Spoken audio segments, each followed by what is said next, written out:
아, 어제 여름 성경학교가 있었는데요. 참 은혜로운 시간이었습니다.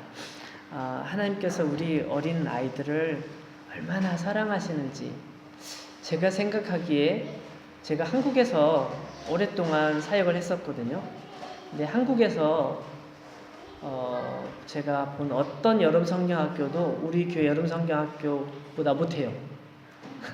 제가 본 것 중에 제가 큰 교회도 가봤고 작은 교회도 가봤는데 우리 교회 여름 성경학교가 어린 아이들에게나 어른들에게나 부모님에게나 선생님에게나 모두에게 너무너무 좋았던 것 같아요. 하나님께서 얼마나 우리 아이들을 사랑하시는지 어린 아이들 얼굴에 다 쓰여 있더라고요. 정말 우리 교회가 참 복된 교회라는 생각을 지울 수가 없었습니다. 섬기신 모든 분들에게 하나님의 은혜가 풍성하게 임하시기를 축원합니다. 사도 바울은 오늘 읽지는 않았지만 13절 말씀에서 율법을 듣는 자가 의인이 아니요 오직 율법을 행하는 자라야 의롭다 하심을 얻는다는 사실을 말했습니다. 어쩌면 오늘 말씀은 그 말씀에 대한 예라고 보면 어떨까 이런 생각도 듭니다. 오늘 말씀 17절부터 20절까지 말씀 한번 다시 눈으로 보실까요? 바울은 사실 유대인들을 비난하려고 이 말씀을 하는 것이 아닙니다. 유대인들의 생각과 그들의 실제 모습이 얼마나 동떨어져 있는지, 그들이 생각하는 자기 자신의 그런 생각들과 실제 자기 자신의 모습이 얼마나 떨어져 있는지를 설명하려는 거예요. 바울은 자기 자신이 역시 유대인이거든요. 그리고 율법을 아주 깊이 연구한 학자이기 때문에 유대인들이 어떤 상태인지를 굉장히 정확하게 이거를 진단할 수 있었던 사람이에요. 유대인들이 가장 자랑스럽게 여기는 것은 모든 인류 중에 유일하게 우리 민족이 하나님의 말씀을 받았다는 거예요. 하나님의 말씀, 율법을 받은 유일한 민족이라는 거예요. 전 세계 우리만 받았다 이거예요. 그 자부심을 가질만 하죠. 자부심을 가질만 해요. 하나님께서는 특별히 그들 가운데 임재하셔서 당신 자신을 나타내 주셨고 또 말씀해 주셨고 놀라운 이적들을 보여주셨고 기록된 하나님의 말씀을 통째로 주셨어요. 정말 놀라운 일이죠.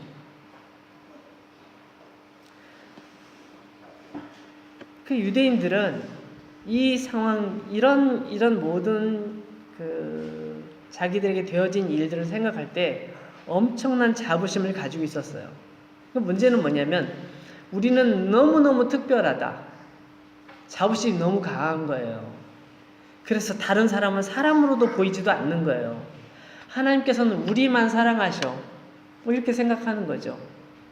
예를 들면요. 누가복음 18장에 보면 한 바리새인과 어떤 세리가 같이 성전에서 기도하는 내용이 나와요. 한번 찾아볼까요? 한번 찾아보겠습니다. 누가복음 18장 9절부터 나오는데요. 여기 보면 두 사람이 기도하러 성전에 올라가서 기도하는데 한 사람은 바리새인이고 한 사람은 세리예요. 바리새인은 따로 서서 다른 사람들과 격이 다르기 때문에 따로 서서 하나님께 두 손을 탁 들고 기도합니다. 뭐라고 기도하냐면 하나님, 나는 다른 사람들과 같지 않아서 감사합니다.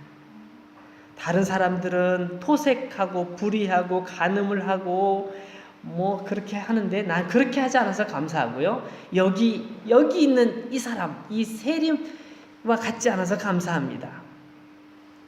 다른 사람하고 비교하는 거예요. 비교해 볼 때 자기는 월등하게 감사할 것이 많은데 그것은 자기가 이렇게 잘하고 있는 것들이 감사한 거죠. 12절 보세요. 나는 일주일에 2번씩 금식하고 또 나의 소득의 11조를 항상 빼놓지 않고 하나님께 드리는 사람이에요. 아주 철저하게 드립니다. 이렇게 얘기하면서 자기가 얼마나 하나님께 충성을 다하는지를 쫙 자랑하듯이 고백하고 있어요. 물론 그가 하는 행동들은 굉장히 신앙을 가진 사람만이 할 수 있는 거죠. 11조를 드린다는 것은 자기 수입의 10분의 1을 탁 떼어서 드려야 되기 때문에, 여러분 학생 여러분들은 생활하는 비용이 뭐 얼마 안 되잖아요. 그래서 11조를 떼어도 그렇게 많지 않을 거예요. 근데 수입을 많이 갖는 분들은 11조가 보통이 아니죠. 그래서 11조를 가지고 뭐 비싼 걸 살 수도 있을 거예요, 아마. 근데 그 11조를 딱 떼어서 드리는 건 보통이 아니잖아요. 근데 이 바리새인은 11조를 탁 떼는 건 당연한 것으로 여길 만큼 아주 본인 신앙이 좋다고 생각하는 거예요.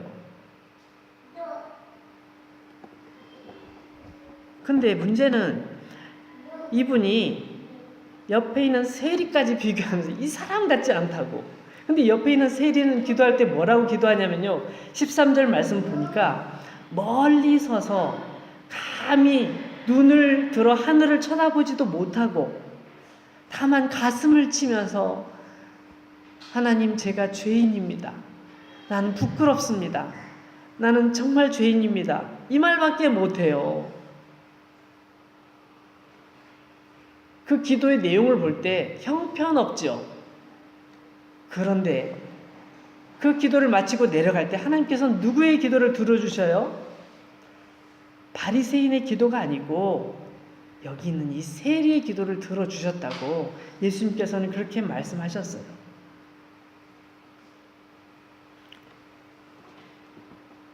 여러분, 제가 초등학교 다닐 때 저희 학교에서는 그런 게 있었어요.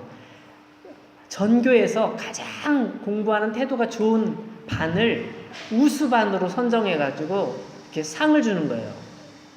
그래가지고 상을 딱 주면 그 반 반장이 나가가지고 전교생이 쫙 모여있는 운동장에서 딱 올라가서 상을 딱 받는 거예요.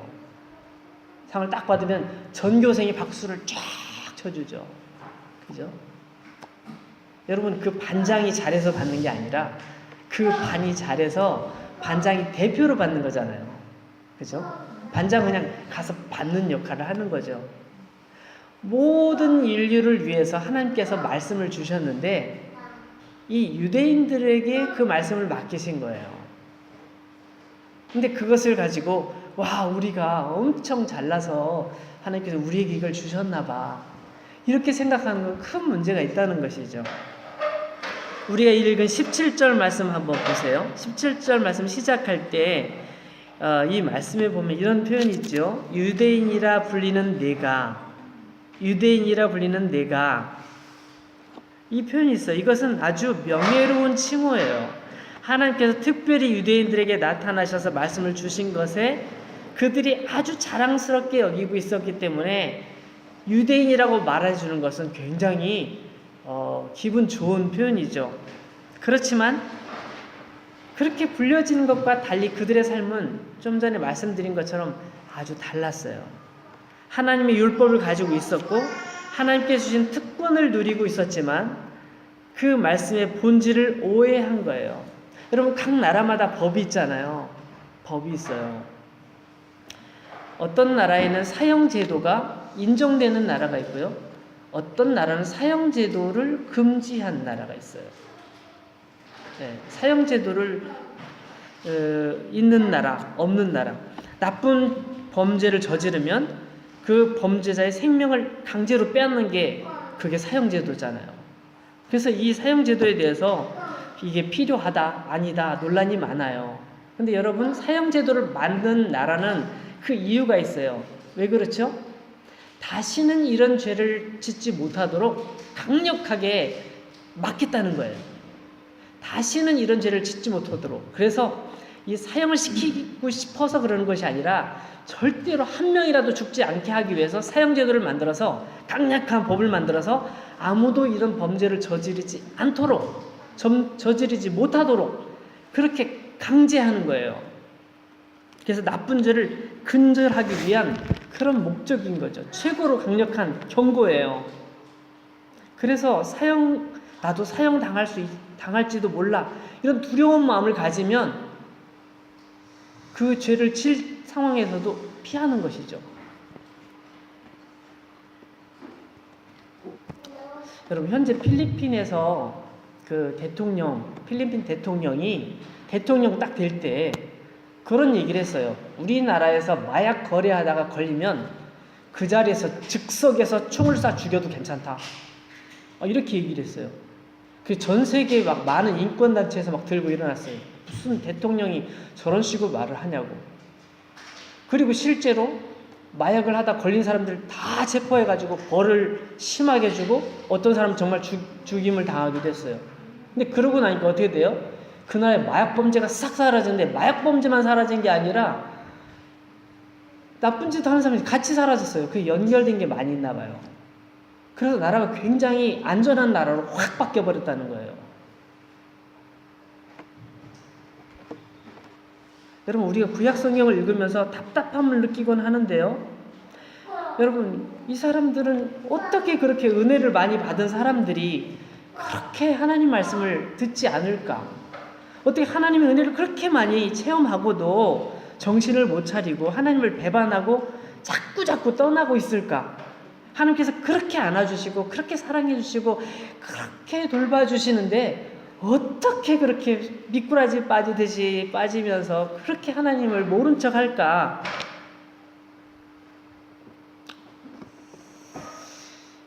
근데 있잖아요. 참 놀라운 건요. 그 말씀을 계속 읽다 보면 그게 제 얘기예요. 남의 얘기가 아니라 바로 우리 얘기인 거예요. 우리 얘기. 하나님께서 이 성경을 기록해서 남겨주신 이유가 뭔가 했더니 나보고 이 말씀을 읽으면서 이러지 좀 말라고.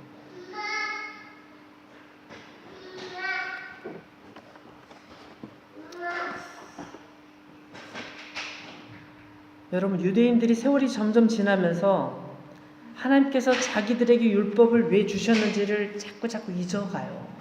자꾸 잊어갑니다. 하나님의 은혜에 대해서 감사는 사라지고 율법을 가지고 있음을 자신들의 자랑거리로 여기면서 그 율법을 주신 하나님의 뜻대로 살려고 하지 않아요. 자기들 나름대로 율법을 잘 지키겠다고 여러 가지 규칙을 추가로 더 만들어서 막 덧붙여가지고 이것도 지켜. 난 이렇게도 해. 저렇게도 해. 그걸 자기들의 자랑거리로 삼아요. 그리고 남들에게 막 가르쳐줘요. 이렇게 해야 된다. 저렇게 해야 된다. 막 가르치고 있는데 정작 남들은 좋은 길로 가라고 가르치면서도 자기들 스스로는 그 율법의 정신, 율법의 의미, 율법이 자기들에게 하는 말씀을 다 그냥 스킵해버리는 거예요. 다 잊어버리고. 여러분, 여기 말씀 보면 그 다음에 17절에 보면 이런 말씀 있죠. 하나님을 자랑하며, 이 말이 나오는데요. 이 사람들이 하나님을 자랑했대요.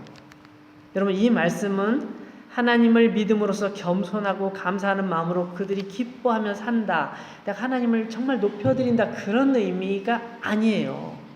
여기서 사용된 그런 의미가 아니에요. 남에게 이렇게 해라 저렇게 해라 말하기는 좋아하면서도 자기들은 그렇게 하지 않는 거예요. 그래서 예수님께서도 그런 말씀 하신 적이 있죠. 누가복음 6장 41절 말씀 보면 예수님께서 이런 말씀 하셨어요. 어찌하여 형제의 눈 속에 있는 티는 보고 네 눈 속에 있는 들보는 깨닫지 못하느냐. 여러분, 내 눈에 있는 커다란 들보, 이걸 들보라고 해요. 여기 있는 이 나무, 이런 나무, 이 지붕을 지탱하는 걸 들보라고 하거든요. 보통 제일 큰 걸 대들보라고 하고 좀 작은 걸 이렇게 들보라고 말하는데, 이게 내 눈 속에 들어있는데 나는 보지 못하면서 다른 사람 눈 속에 있는 티끌을 내가 빼주겠다고, 너 티끌 빼라고 얘기하고 그렇게 말한다는 거예요. 유대인들은 자기들이 어둠 속에 갇혀서 앞을 못 보는 불쌍한 이방인들을 안내하는 아주 좋은 일을 하고 있다고 생각하고 있었고, 다른 민족들이 다 배우려고 자기에게 찾아와야 된다고 생각하고 있었고, 우리는 정말 특별하다고 계속 생각하고 있는 거죠. 17절부터 제가 한번 읽어볼게요. 한번 들어보세요. 유대인이라 불리는 내가 율법을 의지하며 하나님을 자랑하며 율법의 교훈을 받아 하나님의 뜻을 알고 지극히 선한 것을 분간하며 맹인의 길을 인도하는 자요 어둠에 있는 자의 빛이요 율법에 있는 지식과 진리의 모범을 가진 자로서 어리석은 자의 교사요 어린아이의 선생이라고 스스로 믿으니. 유대인들이 가지고 있었던 자부심을 그냥 딱 집약한 그런 말씀이에요. 그렇지만 바울이 지적하고 싶은 것은 무엇일까요? 그것은 그들이 단지 입술로만 가르치는 선생님이라는 거예요. 사도 바울은 당시 유대인들이 빠져 있어서 세 가지 죄를 지적하고 있는데요. 그 뒤에 내용을 잘 보세요. 첫째는 도둑질에 관한 거였어요. 도둑질에 관한 거. 다른 사람들에게는 도둑질하지 말라고 가르치고 있지만, 설교를 하고 있지만 그걸 자기 자신들이 범한다는 거예요. 강단에 서서 설교할 때는 정말로 이걸 막 정말 말도 잘하고 설득력 있게 사람들이 듣고 감동하도록 눈물이 나도록 그렇게 설교를 하지만 자기는 그렇게 하지 않는 거예요.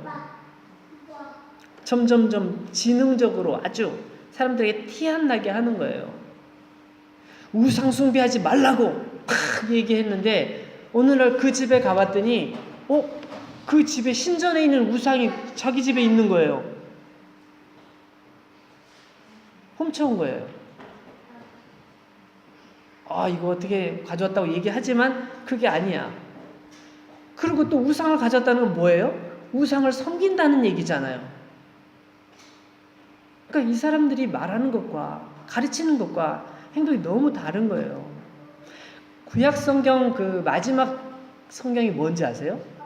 마지막 성경이 말라기라는 성경이 있어요. 말라기란 말은 선지자라는 뜻, 그런 뜻인데, 어쨌든 말라기서의 3장에 보면 하나님 것도 도둑질했다고 나와 있어요. 하나님 것도. 한번 찾아볼까요? 말라기 3장에 보면 이 배짱이 커진 거예요. 하나님 것도 도둑질해요. 말라기 3장 8절 9절 말씀 보니까 이렇게 돼 있어요. 사람이 어찌 하나님의 것을 도둑질하겠느냐? 그러나 너희는 나의 것을 도둑질하고도 말하기를 우리가 어떻게 주의 것을 도둑질하였나이까 하는도다. 이는 곧 11조와 봉헌물이라. 너희 곧 온 나라가 나의 것을 도둑질하였으므로 너희가 저주를 받았느니라. 여러분, 이 11조나 헌금에 대해서는 제가 언젠가 다시 한번 잘 정리를 해드릴게요. 여러분이 오해를 많이 하는 것 같은데 제가 한번 정리를 해드릴까 생각합니다. 하나님의 것은 하나님께 드려야 할 텐데 하나님의 것을 여러 가지 합리적인 이유를 대면서 자기 것이라고 말하는 거예요. 이건 내 거예요. 아니, 어쩔 수 없이 제가 이렇게 사용했어요. 아주 급하기 때문에 썼어요. 이건 꼭 필요하기 때문에 썼어요 라고 말하면서 하나님 것을 도둑질한다는 거예요. 두 번째는, 오늘 다시 로마서로 가보면 두 번째는 간음이에요. 여러분, 유대인들 중에 아주 존경받는 사람이 랍비들 있잖아요. 랍비들. 그러니까 하나님 말씀을 가르치는 사람들. 이 랍비들이 굉장히 말씀을 잘 연구해서 가르치죠. 그런데 그 랍비들 중에 많은 수가 이 죄로 유명하대요. 아주 그런 죄가 많았대요. 성경에도 그렇게 많이 나와 있어요. 세 번째는 율법을 자랑하면서도 그 율법을 자기 자신은 지키지 않는다는 거예요. 그러니까 사람들이 생각할 때 어떻게 생각하겠어요? 이야, 하나님을 믿는다 말하면서 참 말은 잘하면서 말은 그럴듯하게 하는 사람들이 행동은 참 이상하네. 우리한테 하나님을 믿으라고 하지 말고 당신 잘 믿으세요. 당신이 잘 믿는 게 더 좋겠어요. 이렇게 말을 하는 거예요. 여러분, 그렇게 살면 어떻게 하나님께 영광을 돌릴 수가 있겠어요? 어떻게 하나님께 영광을 돌릴 수가 있겠어요? 전혀 영광이 될 수가 없죠. 오히려 그들의 모습은 어떨까요? 하나님을 욕되게 하는 모습이겠죠. 하나님을 부끄럽게 하는 모습이겠죠. 그들은 하나님 때문에 사람들에게 존경을 받는 자리에 올라왔지만 그들 때문에 그들 자신은 하나님도 모르고 율법도 모르는 사람들에게 욕을 먹고 하나님의 이름이 멸시를 받게 만들고 그러는 거예요. 그래서 24절 말씀에 보면 이렇게 돼 있죠. 기록된 바와 같이 하나님의 이름이 너희 때문에 이방인 중에서 모독을 받는도다. 여러분, 이들은 이걸 계속했어요.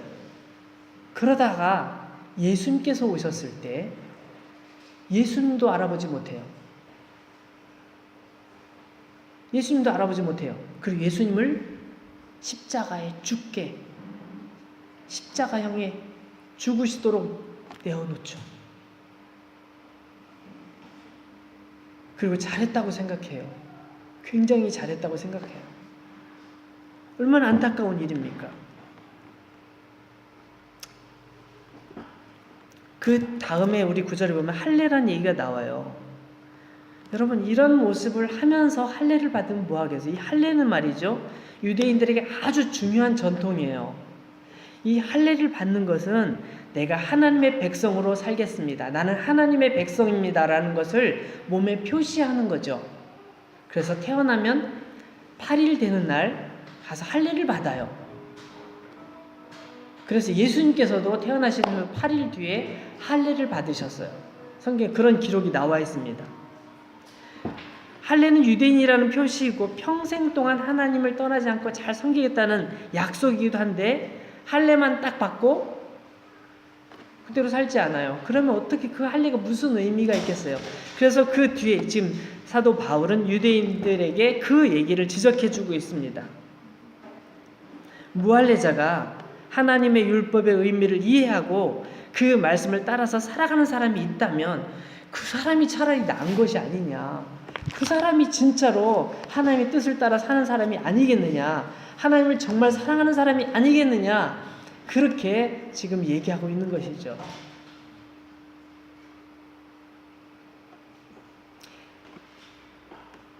제가 계속 유대인들에 대해서만 얘기하고 있는데 여러분, 저는 이 말씀을 우리가 계속 우리 자신과 비교했으면 좋겠습니다. 어쩌면 여러분 이 말씀 들으면서 얼굴이 뜨끈뜨끈한 사람도 있을지 모르겠어요. 어쩌면 정말 그렇구나 생각하는 분도 계실 수 있어요. 여러분 어떤지 모르겠어요. 28절, 29절 말씀 보면 말씀에서 이렇게 마지막으로 정리하는 모습을 볼 수 있는데요. 제가 이 말씀을 드리고 오늘 말씀을 마치려고 그래요. 28절, 무릇 표면적 유대인이 유대인이 아니요 표면적 육신의 할례가 할례가 아니니라. 오직 이면적 유대인이 유대인이며 할례는 마음에 할지니 영에 있고 율법 조문에 있지 아니한 것이라. 그 칭찬이 사람에게서가 아니요 다만 하나님에게서니라. 여러분, 여기 이면적이란 단어가 29절에 나와 있는데요. 이 이면적이란 말은 감추어진 또는 내면의, 내부의 라는 말로 바꿔도 돼요. 표면적 유대인이라는 말은 표면적, 육신의 표면적으로 보이도록 눈으로 확인할 수 있도록 그렇게 보여지도록 하는 할례를 얘기하죠. 그렇게 유대인들은 그렇게 했지만 이면적, 내면적인 유대인이 진짜 유대인이라는 거예요. 내면적 유대인이 정말 하나님께서 인정하신 유대인이라는 거예요. 어떤 분이 제가 가끔 지난번 한번 뉴스를 보니까 그런 기사가 났어요. 어떤 아주 유명한 영화 배우인데 자기가 사랑하는 사람하고 둘이 이제 서로 난 당신을 정말 죽도록 사랑합니다. 네, 평생 사랑하겠습니다. 그러면서 그 사람의 이름하고 맞는 날짜를 몸에다가 이렇게 문신을 새겼어요. 모든 사람이 볼 수 있겠죠.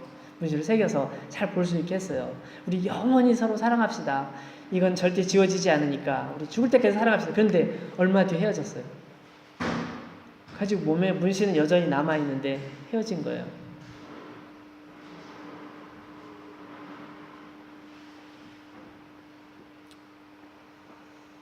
뜻이 안 맞아가지고 서로 싸우고 헤어져 버리면 몸에 남아있는 문신, 문신은 계속 갈 텐데 모르겠어요. 요즘은 레이저 수술하면은 흔적 없이 잘 지울 수 있다고 하더라고요. 근데 정말 그 서로 사랑하면서 탁 남겼던 흔적을 지운다는 것도 참 안타까운 일이지만, 제가 이 할례에 대해서 말씀을 묵상하면서 갑자기 그 생각이 나더라고요. 그 생각이, 우리 하나님과 우리 사이에 약속한 거. 하나님, 내가 하나님을 영원히 사랑할게요. 내가 하나님을 영원히 떠나지 않을게요. 그래서 내 몸에 뭔가를 새기는 거 안 해도, 만약 그런 거 안 해도 우리 마음속 깊은 곳에 그것을 새기면 어떻겠는가? 눈에 보이지 않게 새겨도, 보이게 새겨도 그래서 안 지키는 사람들도 있는데, 우리는 눈에 보이지 않는 우리 마음속에 내면속 깊은 곳에 하나님 사랑하는 마음을 새기고 그렇게 살면 어떻겠는가? 유대인에게 있어서 할례는 내가 하나님의 언약 안에 떠나지 않고 살겠습니다는 하나님 앞에서의 고백이고 약속이었는데, 참된 할례는 몸에 하는 것이 아니라 마음에 하는 것이죠. 몸에 뭔가를 새겨놓거나 절단하는 것을 하지 않는다 할지라도 내면적으로 나의 영혼 속에, 내 영혼 속 깊은 곳에 영혼 깊은 곳에서 하나님을 만나고 하나님을 모셔 드리는 것, 그리고 그분의 말씀에 순종하면서 그 말씀을 따라 살기로 결심한다면 그 사람은 하나님께 칭찬받는 사람이 될 거예요. 이 말씀 29절 마지막 부분에 그런 표현이 있잖아요. 그 칭찬이 사람에게서가 아니요 다만 하나님에게서니라. 여러분 어떤지 모르겠는데, 저는 예수님을 만나기 전에 하나님과 우리 사이 억지로 연결하려고 하지 않았어요. 저 하나님이 누군지 몰랐어요. 예수님이 누구신지 나 관심 없었어요. 솔직히 관심 없었어요. 예수님이 죽으심? 그게 나와 무슨 상관이 있는데? 나 별로 관심 없었어요. 그렇지만 우리가 예수 그리스도의 사랑 안에 들어와서 보니 어떻습니까? 예수님께서 나를 얼마나 사랑하셨는가? 나를 얼마나 사랑하셨는데, 나를 생명까지도 아끼지 않고 버려주셨는데, 그 사랑을 내가 받고 살고 있는데 나는 지금 그분을 정말 그렇게 사랑하고 있는가? 우리는 예수님의 사랑을 깨닫고 나면 그 사랑을 떠날 수가 없어요. 그분이 나를 사랑하시는 만큼 내가 그만큼 사랑하지 못해도 나도 그렇게 사랑하고 싶죠. 그분을 떠나고 싶지 않죠. 그분과 함께 있기를 원하죠. 그게 우리의 마음이에요. 우리의 마음속에 새겨진 하나님의 사랑인 거죠. 이제는 주님의 사랑의 힘으로 내가 살고 있습니다. 이렇게 고백합니다. 그 사랑 안에서 그 사랑을 받아 누리면서 나도 그 사랑을 이웃과 나누면서 살기를 원하게 됩니다. 그런 사람이 진짜로 하나님을 사랑하는 사람입니다. 우리를 사랑하시는 하나님을 만나는 날, 그분의 칭찬을 기대하면서 날마다 성령님과 함께 그분 앞으로 나가는 진정한 하나님의 사람들이 되시기를 축원합니다. 기도하겠습니다. 우리가 언젠가는 주님 앞에 설 거예요. 우리 하나님 앞에 섰을 때 우리가 어떤 모습으로 서게 될까요? 저는 우리가 이 세상에 살면서 주님 만나기 전까지 주님의 은혜를 마음껏 누리고 그 사랑을 나누고 그 풍성한 은혜 가운데 늘 기뻐하다가 주님 오시는 그날도 똑같은 마음으로 우리 하나님 앞에 서서 주님을 찬양했으면 좋겠어요. 나를 위해 죽으신 주님을 높여드렸으면 좋겠어요. 사랑하는 여러분, 우리가 그런 사람 되게 해달라고 잠시 기도할까요? 같이 기도하겠습니다.